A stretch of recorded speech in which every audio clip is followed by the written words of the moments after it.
Members of Montana's Board of Pardons and Parole had now heard from 24 witnesses who'd come forward with information that Barry Beach's defense team believed cleared Beach of murder.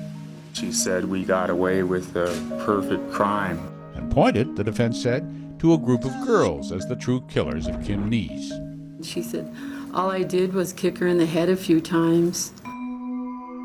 Now, as prosecutors from the Montana Attorney General's office prepared to make their case, the sheriff who put Barry Beach in prison was facing the prospect of one of his biggest cases ever coming unraveled. You know, if the conviction is expunged, that's a travesty because Barry Beach killed Kim Neese.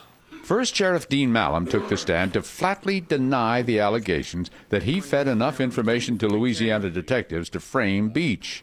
Remember, an ex-employee testified Malum took 10 or more phone calls from Jay Vai that day. I think I had 2 with Sergeant Vai, as I recall, on the 7th. I do. Then the state called back Jay Vai himself, one of the Louisiana detectives who took Beach's confession back in 1983. As you sit here today, do you have any doubts about the confession Barry Beach gave you on January 7th? Absolutely none whatsoever. And then Vai's partner in taking the confession, the closer, retired Commander Alfred Calhoun. Beach accused him of screaming and threatening to put him to death in Louisiana's electric chair. He described the moment he says Beach broke down in that interrogation room. When I informed him that I believed he was being deceptive to me, Mr. Beach kind of threw his hands up a little bit like this and stated, I'm having a vision. I see her by the right rear tire of the truck. Did you have any motive for getting Barry Beach to confess to a Montana homicide? Only to seek the truth. Finally, the prosecutor in the case, former Montana Governor Mark Roscoe, took the witness stand with a passionate defense of his prosecution of Barry Beach. It's not a theory or a premise. It's overwhelmingly, powerfully true. The former prosecutor dismissed arguments that Beach's confession was somehow off on a number of points, and he claimed that even though no murder weapon was ever found, much less connected with Beach, and no DNA linked Beach to the crime scene, and no fingerprints, nor footprints, or that bloody palm print were ever found to be his, he was guilty, because his confession itself amounted to incontrovertible physical evidence. You could go all the way from the blows being struck. You had her sitting on the driver's side. You had the wounds to the head created by a crescent wrench, which Mr. Beach described. You had the gouges in the steering wheel. I mean, we could go on and on. Each one of those is a piece of physical evidence found at the scene corroborating Mr. Beach's testimony. Is there any question in your mind, with all the information that you have available to you, that Mr. Beach is guilty as the jury found him? You know, Mr. Curtis, it is a grave and very serious responsibility that the prosecutor performs. Every moment in time I perform to the highest standards and within ethical guidelines. There is not one moment of doubt ever in my mind, since I have looked at this confession and been a part of this case, that in fact Barry Beach is guilty as charged. Barry, of course, has protested for years that the confession was coerced and that he didn't kill that girl. Well, he posited several theories. He, on one occasion, said the confession wasn't accurate. Another occasion, he said it was coerced. Another occasion, he said it was drugged. And then he said he couldn't remember giving a confession. So you could pick any one of a number of theories that Barry has had about his confession. There's a basket of witness statements coming from Poplar all these years later. The fellow who said that he saw 4 or 5 people in the pickup truck with Kim Neese leaving the gas station heading out to work. And there were no fingerprints for any of those people in the truck. The fact that not 1, not 2, not 3, but about 4 different people have heard Sissy Atkinson say over the years, I did this thing. Not a scintilla of proof to support that. And now it was time for the man at the center of the case, Barry Beach himself, to face the board and make his case for freedom. Mr. Beach, will you raise your right hand? It would be up to the defendant to speak for himself. And I want to thank the parole board member for giving me this chance to come here today and tell you face to face, I did not kill Kim Neese.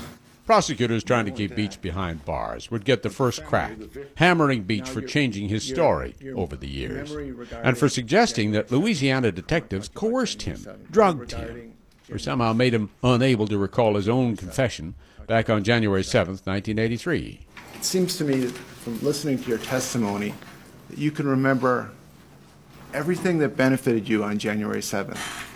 But anything that hurts you, your memory has gone hazy or you can't remember.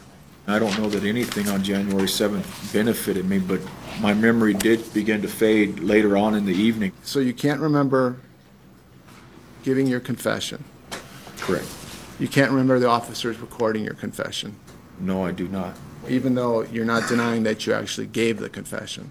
I'll never deny that this took place. Look at what it's caused. You can't claim that you were coerced and not remember giving the confession at the same time. So Barry Beach's credibility is more than a little suspect here.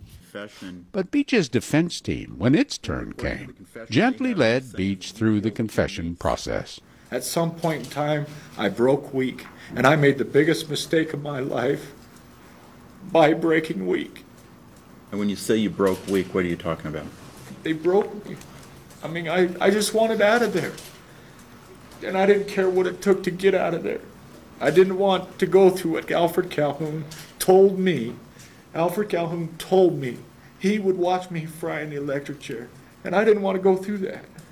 Were you down at the park on the evening or the early morning hours of June 16th of 1979 when Kim was killed? No, I wasn't. I had no involvement with Kim Neese's murder whatsoever. But Beach, it turned out, was not the final witness. Now there was a surprise.